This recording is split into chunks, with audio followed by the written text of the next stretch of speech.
Hello everyone, my name is Mike, and this is the Bored Cyborg.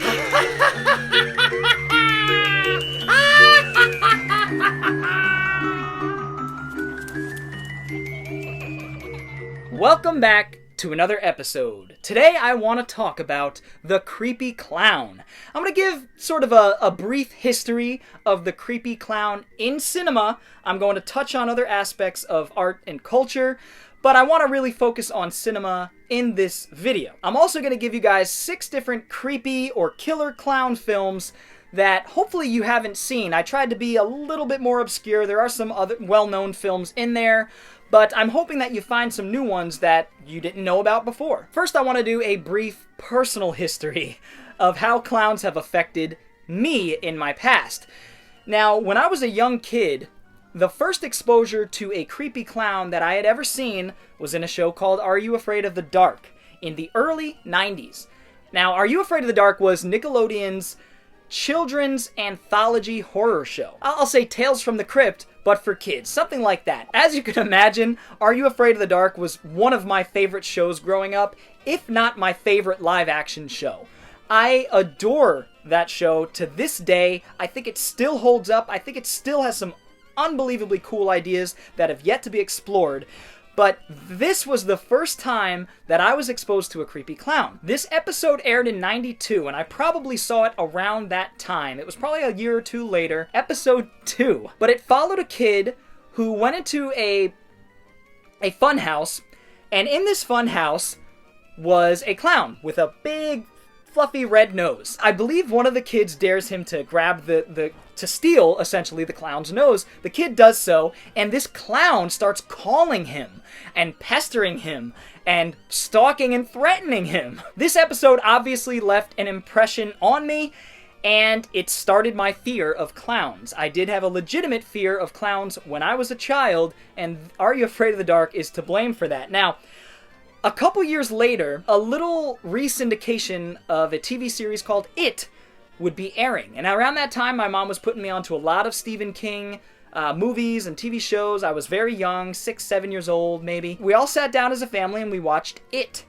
And that was the straw that broke the camel's back. For the next 5, 6 years, maybe even more, I was very afraid of clowns. I wouldn't say a phobia, but Pennywise the Clown is the clown that made me legitimately afraid of clowns. He was the perfect balance of fun and creepy, and it just messed my little mind up. Personally, clowns have always scared me. It's just now I enjoy being scared by the clowns. Some people love clowns, some people hate them, but I think at this point we could all agree that they are creepy. They're not inherently creepy, though. In fact, that's something that we as a culture have done. We've deconstructed the clown, the humorous, fun figure at children's parties. We've distorted the image of the clown and the purpose of the clown. They are now here strictly, it seems, to terrify us. And anytime I see a clown at, there's one at the flea market I go to, and he looks,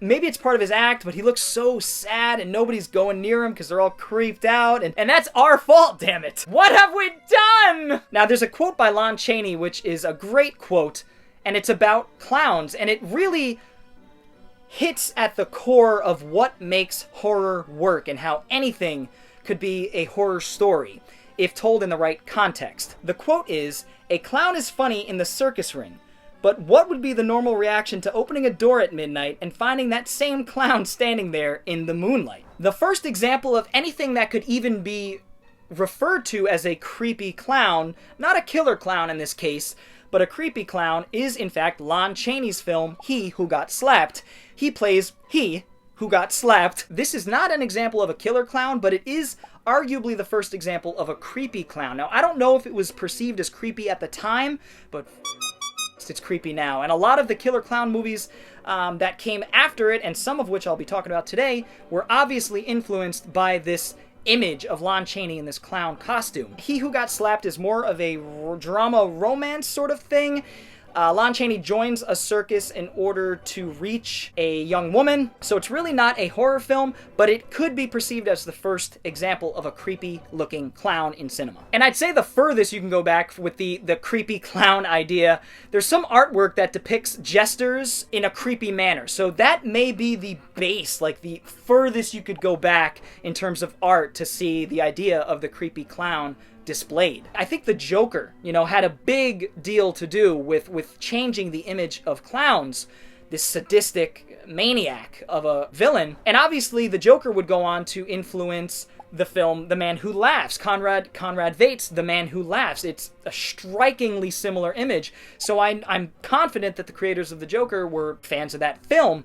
So I don't really want to get into the other cultural aspects. There are creepy clowns that pop up in literature, like It, Stephen King, I believe from the 80s. The Violator in Spawn, a big, creepy, demonic clown. I think John Wayne Gacy had a big part to do with changing the perception of clowns. John Wayne Gacy was a terrible human being, a serial killer, who would dress up in clown costumes that I believe he made, and then he would have sex with little boys and bury them dead under his house. So I think that may have had something to do with changing the perception of the clown. Now, the biggest surprise while researching this video was that the creepy clown really doesn't appear in cinema until, from what I can tell, Poltergeist. Obviously, we all know Poltergeist, and we all know the creepy clown under the bed in Poltergeist. There were a couple movies like The Clown Murders, where a guy's in a clown suit murdering people. It's an awful movie, one of John Candy's earliest films. There's a couple examples here and there like that, but not many that I could find. It would be 5 years after Poltergeist that we'd get the next creepy clown movie in Blood Harvest. And then, of course, a year later, we would get Killer Clowns from Outer Space, which is a film that everyone and their mother, I think literally at this point, everyone and their mother knows as a campy cult classic, and it is. The Chiodo brothers do such a good job with the effects. It's a fun movie through and through. I will not be talking about the obvious ones in this video. So Killer Clowns from Outer Space, Captain Spaulding and the Devil's Rejects, House of a Thousand Corpses, the giant amazing Jack-in-the-Box clown from Krampus. Of course, there's Beetlejuice, and there's just so many other things that are clown-like. Now what I'm going to do is give you guys 6 recommendations for creepy and killer clown films that hopefully, some of which you haven't seen. I tried to be as diverse as possible. I've got one from the 80s, one from the 90s, one from the 2000s, and then I think 3 from the 2010s. Now, I only own 2 out of 6 of these films, which saddens me, but I am going to work toward getting these in the collection because these are all films that I enjoy and I recommend. Are they 5 out of 5 films? Nope, none of them are. But I do think some of these are pretty obscure, not talked about too often, and are on the precipice of being forgotten. So I didn't want that to happen. I'm going to talk about them right now. I'm going to do these in the order that they came out. So first up is Blood Harvest. I briefly mentioned it in my little history. Blood Harvest from 1987 was really the first example of a main character being a creepy clown in a movie. Blood Harvest is a really weird fucking film, and it's really hard to review, but I'm gonna do my best here. It stars Tiny Tim. Now, Tiny Tim was a 60s singer, ukulele player and singer, who sang in this really high falsetto and like this really shaky vibrato, like, "Window by the window." It's really creepy. And maybe ahead of its time, I don't know. But I guess people love this dude in the 60s. I don't get it. Or the 70s, he was a cultural icon at some point. It's really weird. Check him out on YouTube. He was actually hired in the twilight of his career, he was in his 50s or early 60s at this point, to play a clown, a singing clown in Blood Harvest. So he sings like Tiny Tim, the actual singer, would. He sings some of these scenes away, and he's woeful and sad and depressed. And it's a really weird character that the director, I believe, wants us to think is the killer of the story, but it's obvious he's not. It's easier to empathize and actually sympathize with this clown because he's the one that's trying to point out the craziness that's going on, but he's in a clown costume, so he looks like he's the crazy one. And so it's an interesting concept, right? And Tiny Tim's performance as this clown is just so jarring and awkward, and really adds to the performance. Every time he's on screen, I liken it to like Heath Ledger in as the Joker in The Dark Knight. It's just it automatically seizes your attention. You're like, I gotta see what's gonna happen next. It's so unpredictable, and I think that's what makes this movie fun. It's really one of the most inconsistent horror flicks I've ever seen. Like, one minute I feel like I'm watching an unsung classic. The next minute I feel like I'm watching like Manos 2. This girl arrives home from, I believe, college or something like that, and she finds that her home has been vandalized and everyone's gone. Some of her older friends start to pop up. One of her older beaux pops up, and people start dropping like flies. And it really is it is a slasher almost by the numbers, but it's told in such a weird, jilted way. It feels like 2 or 3 different films just smashed together. All of the men in this film are disgusting human beings, by the way, except for Mervo the Clown. I forgot to say his name. Tiny Tim's character, which is another interesting sort of commentary there. So this film has a lot going for it, but it is so incohesive that it just feels like a dream. Check it out. It's worth checking out. I'd love to own this. I think Code Red has released this on Blu-ray. Blood Harvest is definitely one to check out with a few friends and see how it affects you. I enjoyed it, but I didn't love it. It's a weird movie. Blood Harvest. Alright, time traveling to 1998. I believe this film was made in 98 and released in early 99. This one's called Clown at Midnight. Nobody talks about this movie at all.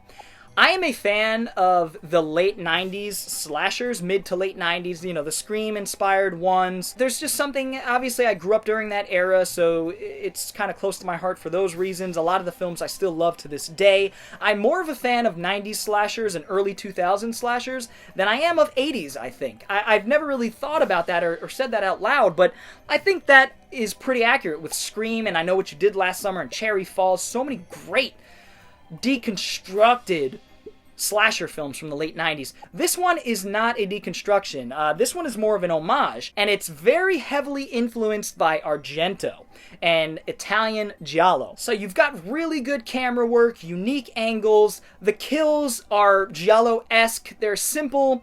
Some are effective. It's not the goriest film. It's not really what it's setting out to do, but this is a clown-centric slasher from 1998-99 that no one has seen or talks about, so I had to come in here and expose this movie to at least my audience. This film does have its flaws. I think the editing, for the most part, is sort of a beat behind. It's the best way I can describe it. Scenes just go on for a beat or two too long at points, and something's just a little wonky with the editing. The acting leaves some to be desired, but there are some solid actors here that sort of ground everyone else. Best by far being Christopher Plummer. Margot Kidder is in here as well. I don't think I've never thought she was a great actor, but she's in here as well to infuse some veteran acting into the mix. Tatiana Ali's in this too, so she's pretty good. But the rest of the actors I've not really seen in anything else, but they do a pretty good job, and they're all sort of archetypal characters for the time. This film is essentially Phantom of the Opera meets a slasher. That is really what this film is. It follows a group of students who enter an abandoned theater that has a history. In fact, one of the girls in the theater group, her mother, back 20 years ago or something, was murdered in this theater. I'm not going to get into why or how. I don't want to spoil anything. But another problem with this film is it's glaringly obvious who the killer is and how the story is going to play out. But that's okay. Getting there is still an enjoyment. It sets itself up to be a really twisty-turny sort of movie, but in the last half it just ends up being a straight-up slasher, which I was okay with, but I think it lets go of some of the things that it could have expanded upon. This slasher is not going to reinvent the wheel. It is a by-the-numbers slasher mixed with a heavy giallo influence from what I believe is an American director. So those are the reasons why I really enjoy this, and it is entertaining. The characters have some wacky dialogue that just keeps you engaged, and some of the sequences are, I don't know, it's just a fun movie. I was never bored. It's not a great movie, but check this one out. Nobody knows about this one, so I feel like it deserves some attention. I'd love to get a Blu-ray release for this at some point. That would be really, really cool. And by the way, the clown in this is definitely heavily inspired by He Who Got Slapped, the Lon Chaney clown that I talked about earlier in this video. Next up is one I do own. I'm going to talk about Killjoy 3. I want to do a series called Forgotten Franchises, where I go over certain franchises that have just been lost in time. Killjoy has 5 movies. Can you believe that? The first Killjoy is sort of an inner city slasher creature feature type of film that is really, really low budget, not very good. And 2 is really the same kind of thing. It's got some decent some better character actors in there, like Debbie Rochon, some genre actors, but it really doesn't have much going for it. The only thing I love about the first 2 is that it takes more of an urban approach. There are a lot of African American characters, there are a lot of Latino characters, and that really made it feel fresh to me. And in fact, the person who plays Killjoy, Angel Vargas. So it just had a multicultural feel, an inner city feel that I really dug. It's the only good thing about the first 2. 3, however, things are changed dramatically. A new director is brought in with a new vision for the future of Killjoy, and honestly, he does a good job with Killjoy 3. He really takes out all of that urban influence, which kind of sucks. I wish it still had some of that. It doesn't take place in the inner city. It doesn't have a very diverse cast, so I wish it retained some of those elements from the first 2. But he went off on his own thing, and now Killjoy, who's always been a demonic clown of sorts, is back in sort of Hellraiser meets like a slasher film. I say that because this demonic clown, who is played by Trent Haga, by the way, who is a pretty prolific horror writer and actor and director. I believe he worked with Trauma, I could be wrong on that. But Trent Haga plays Killjoy in 3, 4, and 5. In Killjoy 3, Killjoy Goes to Hell, and Killjoy Psycho Circus, or something like that. He really adds a lot to the character. I gotta admit, he adds a ton to the character. There's an actual character here now, with quirks and idiosyncrasies, and it works really well. The reason I say this is like Hellraiser is because we're introduced to a menagerie of different demonic clowns and jester-esque beings. We have a Harley Quinn ripoff. We get this little mime guy who's really funny looking. We get this chubbier, like Bozo the Clown looking guy. And so they're all demonic clowns, and they're a little gang, and it's really fun. Everything is stepped up in this sequel. Everything. The production is fourfold, honestly. The cinematography, everything is better. Editing is better. Acting is better. Character work is better. Now, that's not to say this is a masterpiece, because it's not. All these things are better, but they're not tremendous, you know what I mean? But they're solid. They're solid. It feels like a movie, whereas the first 2 barely do. And so Killjoy 3 follows a group of kids actually that are in a home. Some semi-archetypal sort of characters. I do like the main dude named Zilla, played by Spiral Jackson. I don't think this guy really worked much else, to be honest, but his character is the most interesting. Because it's dealing with multiple dynamics. He's sort of this big fella, he's sort of the defensive lineman of the group, and he gets kind of made fun of because of his weight and things like that, and there's something there. There's something to say there, and I liked what they did with his character Zilla, which Godzilla, obviously. They find this mirror, and through this mirror they unlock Killjoy the demon. And then this mirror manipulates their reality, and he starts messing with their minds, not unlike Nightmare on Elm Street. So it's sort of Hellraiser meets Nightmare on Elm Street meets straight up by the numbers slasher. But it is fun, and it's real. Killjoy is in it for almost the whole ride, and when he's not, the characters are interesting enough. The lead girl isn't too great.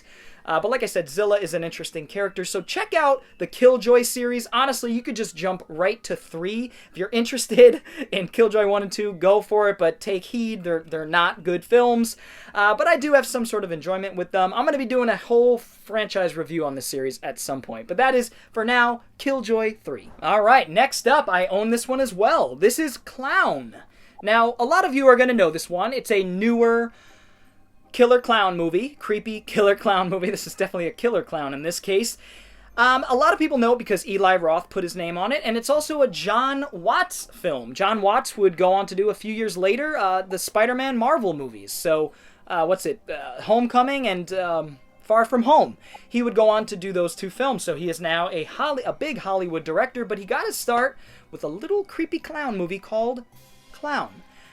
Clown is awesome. I loved Clown. I do have a few complaints with Clown. I think the third act drags a little bit. My main issue is we get about 3 to 5 minutes of character development in the very beginning, and then our lead character finds this clown costume.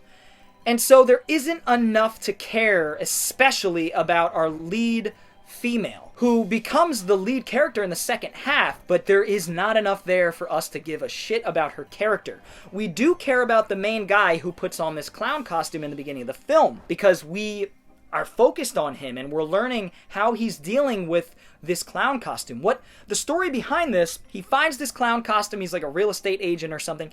He finds this clown costume in one of the homes, puts it on as a gag, actually to entertain children at his son's birthday party that he is going to. And he does so, he does a good job. And then he realizes, shortly thereafter, that the clown suit has fused to his body. Fused to his skin. Love this, by the way. Love this idea. And he is unable to get it off. And so the rest of the film is struggling with him becoming this demonic clown and trying to stave it off, but he can't. It's a possession story in essence, but the possessive machination that puts things in motion is this clown costume. He puts it on and starts becoming this demon f***ing clown. And it's very cool. And by the way, he starts having to eat children to sustain himself. Yes, this is a demonic child-eating clown. All things that make horror what it is. I really liked Clown, I gotta admit. This is one of the best films that I'm talking about here today, and one of my favorite on the list. It's got a killer climax. One of the big scenes takes place in one of those Chuck E. Cheese sort of ball pit obstacle courses that we all used to know and love in the 90s and got very sick from. It takes place in one of those, but it's not brightly lit and cheery. It's colorful but muted. It's dimly lit. And, it's such a cool scene, and it creeps me to the bone. It's very chilling. As you can imagine, some of those circled out hollow tubes, the director plays with some of those in terms of spacing really well. And that's where Clown excels. The direction is remarkable. It's clear why this guy went on to be a Hollywood director, because he knew what he was doing. It's written really tightly, despite some of the characters being lackluster. The character we really resonate with is the main character who puts on the clown suit. And it's just a funny idea and really exemplifies the transition that I was talking about earlier, the cultural reformation of the image of the clown from a funny, humorous, harmless being to a demonic child-eating. Encapsulates that really well and tells a pretty solid character-driven study in the process.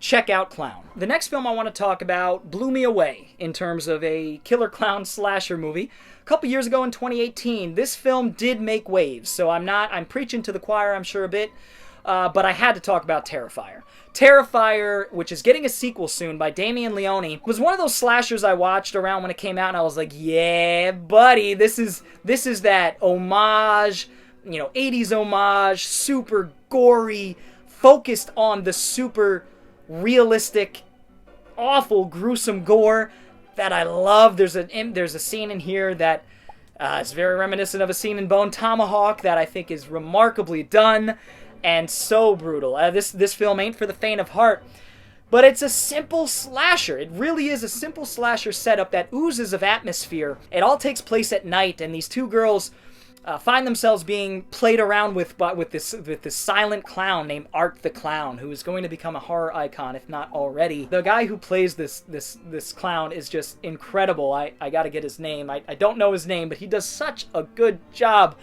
And I could see him doing a bunch of these and them always being interesting as long as Leone keeps them fresh. But he plays this clown who just is stalking them. It increasingly gets more serious. And then he starts killing them in the most gruesome of ways. Terrifier, the clown as a creature, is what I think the new Pennywise should be. The remakes, I didn't even talk about those films. But where Pennywise in the new films is like 80% scary, 20% playful, Terrifier is like 60% scary, 40% playful. His facial expressions, the way he moves, like boop, like he'll just make these like like silent too. It's very mimetic. He never says a word. He doesn't even make an utterance or many sounds. Just these shots that Leone just lingers on him way too long, and it makes you feel so uncomfortable. And I love it. It's impressive what he's done with a very, very low budget and a simple, effective costume and idea and wonderful practical effects. Holy shit. I think of films like Laid to Rest, those movies, and The Terrifier. They have that super crunchy, gooey, realistic gore, modern gore that I love. I love it, love it, love it. Terrifier is awesome. Now, last on my list is another film that I think was made in 2016, but released in 2018. That is Gags the Clown. Now, you know I had to put a found footage creepy clown film on this list, and I did so with Gags the Clown. It's the only one that I know of. I'm sure there are a couple more. The clown genre is a subgenre in and of itself at this point. There are a bunch that I could still talk about, but Gags the Clown is the last one I'm talking about today. I'll get the negatives out of the way. This is not a perfect film. This is, for me, it's a 3 out of 5. I think for most it'll be a 2.5 out of 5. The found footage angle always sort of intrigues me, so I really enjoyed that aspect. But I will say one of the weaker things is that the camera work does take its liberties. What I mean by that is, it's like, where the hell did this camera come from? You know, it's like, the street cameras I understand, but sometimes they're just, it's not very clear where the filming is taking place. Not a huge complaint, but it is one of those things in found footage that is hard to get right, and I don't think Gags the Clown gets it too right on that front. I also think the acting is nowhere near as organic as it should be. There are times in this film where you feel like you're watching a narrative feature, and that shouldn't be when it comes to a found footage film. That defeats the purpose. There are just some shots and some dialogue that come across as more cinematic, I guess. Lauren Ashley Carter from Darling and from Mind's Eye, she's in this film, and she is great. She is like one of the best characters in the film, one of the most fun to watch. She plays a TV reporter who is just like bipolar or something. She's all over the place in terms of her emotions, and it's really fun to watch. She is one of the main reasons to watch this in terms of characters. Another good character was the super conservative, far-right podcast host who goes out to hunt Terrifier, to hunt for Gags the Clown, who is pestering people and yada yada. He's going out to confront this clown like the big man that he is, and gets in way over his head and is exposed to be a man that he is not. Pretty predictable, and you know where it's going, but they're trying. It's essentially 3 or 4 parallel stories.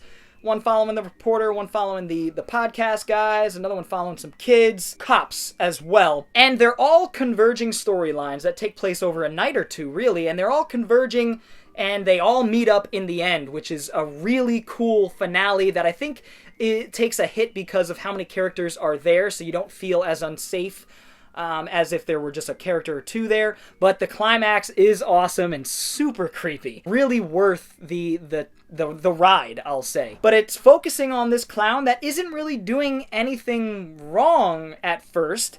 He is just appearing with these really cool black balloons and very Lon Chaney inspired, He Who Got Slapped inspired costume design again. But in these balloons, we find out, is some sort of strange viral powder or demonic powder.